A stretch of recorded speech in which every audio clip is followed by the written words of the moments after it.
Hello to all hardworking guys. I hope तुम्ही सगळे एकदम ताकदने स्टडी करत असणार. तर आज मॉर्निंगला मी सगळ्यात आधी करंट अफेअर्स करायला घेतले, प्लस 1 मंथली व्हिडिओ जो की मी डेली बेसिसवर रोज करत असते. असं करून मग मी 12 दिवसात 12 महिन्याचे व्हिडिओ कंप्लीट होऊन जातात माझे, आणि परत मग 12 दिवसानंतर पण तेच म्हणजे असं सायकल सुरू असते माझी ती. तर अशाने माझे पाठ होऊन जातात पूर्ण क्वेश्चन, आणि मला पेपरमध्ये पण याचा खूपदा फायदा झालेला आहे. त्याच्यानंतर मग मी करंट अफेअर्सनंतर GST PYQ सॉल्व केले, आणि नंतर मग GST PYQ नंतर मग मी मुंबई GK घेतलं करायला, आणि मुंबई GK केलं. आणि मुंबई GK नंतर मग मी सॉम घेतलं करायला. तर सॉमला मी 3 फेजमध्ये डिवाईड केलं. तर सगळ्यात आधी मी सगळे इम्पॉर्टंट डेफिनेशन्स करून घेतल्या. त्याच्यानंतर सगळे फॉर्म्युले केले, आणि नंतर मग इम्पॉर्टंट व्हॅल्यू केल्या.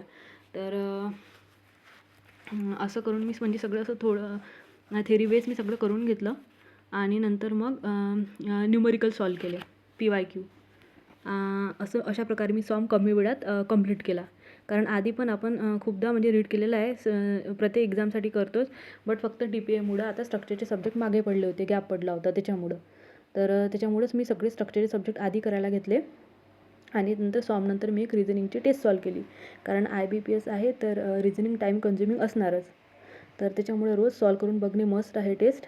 कमी वेळात सॉल्व करून झालं पाहिजे. आणि तर मग असा हा माझा आजचा दिवस.